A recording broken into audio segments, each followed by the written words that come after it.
Halo guys, kembali lagi di channel YouTube Opini Hukum yang dikelola oleh Pardo Gultom, SSOS, SH, MH. Pada video kali ini kita akan membahas topik asas hukum sebagai materi pengantar ilmu hukum bagian ke-7. Jangan lupa subscribe, centang lonceng, like, komen, dan share ya guys. Secara terminologi, asas memiliki dua pengertian, yaitu sebagai dasar atau fundamen, dan sebagai suatu kebenaran yang menjadi pokok dasar atau tumpuan berpikir atau berpendapat. Dalam bahasa Inggris, asas diterjemahkan dengan principle atau principality. Dan dalam Oxford Dictionary, principle diartikan sebagai moral rule or strong belief that influences your actions dan basic general truth. Sementara, dalam kamus hukum, makna asas diartikan suatu alam pikiran yang dirumuskan secara luas dan mendasari adanya sesuatu norma hukum. Dengan demikian, asas hukum juga dapat dipahami sebagai dasar-dasar umum yang terkandung dalam peraturan hukum dan dasar-dasar umum tersebut merupakan sesuatu yang mengandung nilai-nilai etis. Asas hukum bukanlah norma hukum konkret karena asas hukum adalah jiwanya norma hukum. Norma hukum merupakan penjabaran secara konkret dari asas hukum. Dikatakan asas hukum sebagai jiwanya norma hukum atau peraturan hukum karena ia merupakan dasar lahirnya peraturan hukum. Ada beberapa pendapat ahli hukum yang memberikan definisi terhadap asas hukum, diantaranya adalah Sudikno Mertokusumo, yang mengatakan bahwa asas hukum bukan merupakan hukum konkret, melainkan merupakan pikiran dasar yang umum dan abstrak, atau merupakan latar belakang peraturan konkret yang terdapat di dalam dan di belakang setiap sistem hukum. Hal ini terjelma dalam peraturan perundang-undangan dan putusan hakim yang merupakan hukum positif dan dapat diketemukan dengan mencari sifat-sifat atau ciri-ciri yang umum dalam peraturan konkret tersebut. Selain itu, menurut Sacipto Raharjo, asas hukum bukanlah peraturan hukum. Namun, tidak ada hukum yang bisa dipahami tanpa mengetahui asas-asas hukum yang ada di dalamnya karena asas hukum ini memberi makna etis kepada peraturan-peraturan hukum dan tata hukum. Dan menurut Sacipto Raharjo, ada dua alasan mengapa asas hukum dianggap sebagai jantung peraturan hukum, yakni, yang pertama, asas hukum merupakan landasan yang paling luas bagi lahirnya sebuah peraturan hukum. Dan yang kedua, karena asas hukum mengandung tuntutan etis, maka asas hukum diibaratkan sebagai jembatan antara peraturan hukum dengan cita-cita sosial dan pandangan etis masyarakat. Selanjutnya, menurut Sudikno Mertokusumo, tak semua asas tertuang dalam peraturan atau pasal yang konkret. Alasannya, adanya rujukan pada asas nullum delictum nulla poena sine praevia lege poenali atau tiada suatu peristiwa dapat dipidana, kecuali atas dasar peraturan perundang-undangan pidana yang mendahulukannya, dan juga asas praduga tak bersalah atau presumption of innocence. Asas hukum secara umum dapat diklasifikasikan menjadi dua, yaitu, asas hukum umum, yang berhubungan dengan bidang hukum dan berlaku untuk semua bidang hukum, seperti asas equality before the law, asas lex posteriore derogat legi priori, dan asas bahwa apa yang lahirnya tampak benar, untuk sementara harus dianggap demikian sampai diputus lain oleh pengadilan. Dan asas hukum khusus, yang berfungsi dalam bidang yang lebih sempit, seperti dalam bidang hukum perdata dan hukum pidana. Asas hukum secara konseptual terdiri dari beberapa asas yang biasa digunakan di Indonesia. Setidaknya ada 43 asas, antara lain, asas nullum delictum noella poena sine praevia lege poenali, yaitu tiada suatu perbuatan pun dapat dihukum, kecuali atas kekuatan undang-undang yang telah ada sebelum perbuatan itu dilakukan. Asas in dubio pro reo, yaitu dalam keraguan diberlakukan ketentuan yang paling menguntungkan bagi si terdakwa. Asas similia similibus, yaitu perkara yang sama atau sejenis harus diputus sama atau serupa.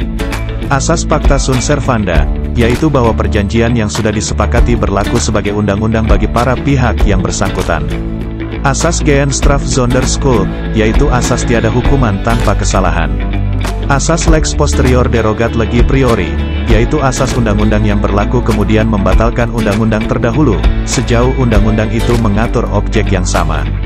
Asas lex superior derogat legi inferiori, yaitu suatu asas undang-undang di mana jika ada dua undang-undang yang mengatur objek yang sama, maka undang-undang yang lebih tinggi yang berlaku, sedangkan undang-undang yang lebih rendah tidak mengikat. Asas lex specialis derogat legi generali, yakni undang-undang yang khusus mengenyampingkan yang umum. Asas res judicata pro veritate habeteur, yaitu putusan hakim dianggap benar sampai ada putusan hakim lain yang mengoreksinya. Asas lex dura septamen scripta, yaitu undang-undang bersifat memaksa, sehingga tidak dapat diganggu-gugat. Asas audi et alteram partem atau audiatur et altera pars, yaitu bahwa para pihak harus didengar. Contohnya, apabila persidangan sudah dimulai, maka hakim harus mendengar dari kedua belah pihak yang bersengketa, bukan hanya dari satu pihak saja. Asas bis de eadem rene sit action atau ne bis in idem, yaitu mengenai perkara yang sama dan sejenis tidak boleh disidangkan untuk yang kedua kalinya. Asas clausula rebus substantibus, yaitu suatu syarat dalam hukum internasional bahwa suatu perjanjian antar negara masih tetap berlaku, apabila situasi dan kondisinya tetap sama. Asas cogitation sis poenam nemo patitur, yaitu tiada seorang pun dapat dihukum oleh sebab apa yang dipikirkannya.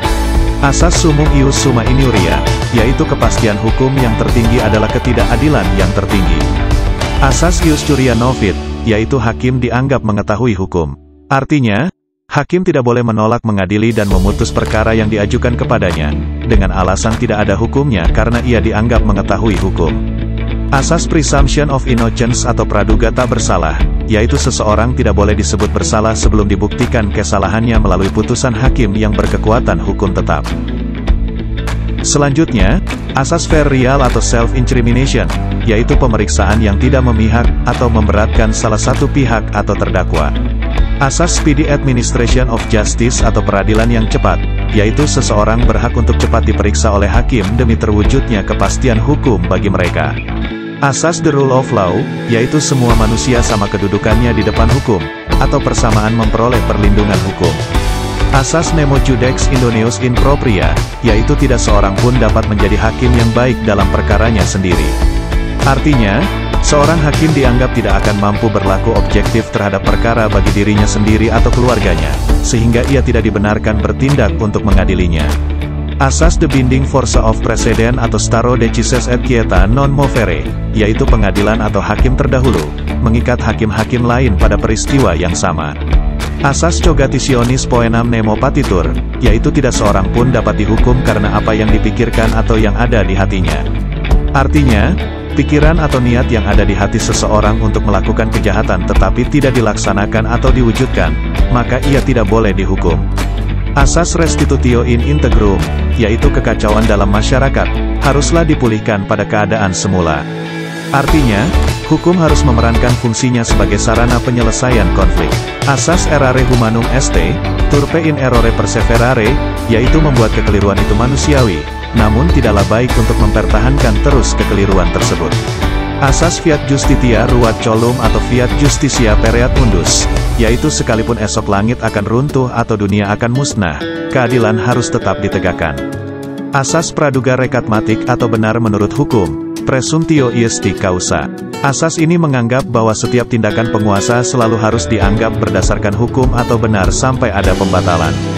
Asas pembuktian bebas, yaitu hakimlah yang menetapkan beban pembuktian.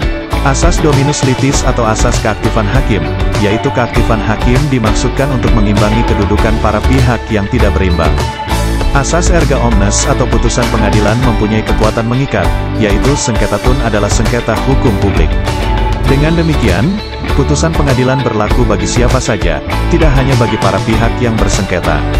Asas ultimum remedium atau pengadilan sebagai upaya terakhir. Artinya, sengketa sedapat mungkin diselesaikan melalui upaya administrasi atau musyawarah mufakat.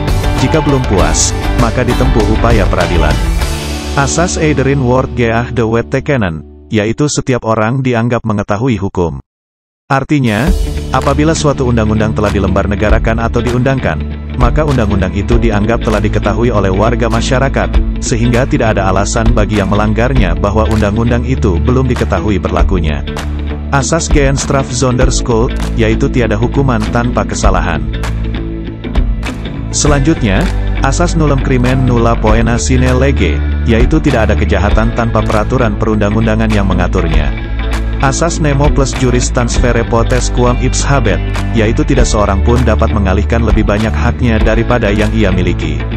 Asas opinio necessitates, yaitu keyakinan atas sesuatu menurut hukum adalah perlu sebagai syarat untuk timbulnya hukum kebiasaan. Asas quiquid est in territorio, Etiam est de territorio, yaitu asas hukum dalam hukum internasional yang menyatakan bahwa apa yang ada berada dalam batas-batas wilayah negara tunduk kepada hukum negara itu. Asas testimonium de auditu, yaitu kesaksian dapat didengar dari orang lain. Asas jus cogens, yaitu sebuah norma yang memiliki keutamaan dibanding dengan norma-norma lainnya. Dalam hal suatu norma telah memiliki status jus cogens, tidak dimungkinkan untuk mengalami pembatalan atau modifikasi oleh tindakan apapun. Asas kesetaraan kedaulatan atau equality before sovereign right, yaitu setiap negara memiliki kesamaan kedaulatan, kesetaraan hak dan kewajiban, kesetaraan sebagai anggota organisasi internasional, tanpa mempertimbangkan adanya perbedaan ekonomi, sosial, politik, dan sifat lainnya. Dan yang terakhir, asas hidup berdampingan secara damai, di mana dalam prinsip ini juga terkandung makna larangan menggunakan metode perang sebagai instrumen kebijakan luar negeri dan menyelesaikan sengketa dengan cara-cara damai. Demikian penjelasan tentang asas hukum pada video kali ini. Jangan lupa untuk terus mengikuti penjelasan kami pada topik lainnya di channel Opini Hukum. Terima kasih dan semoga bermanfaat.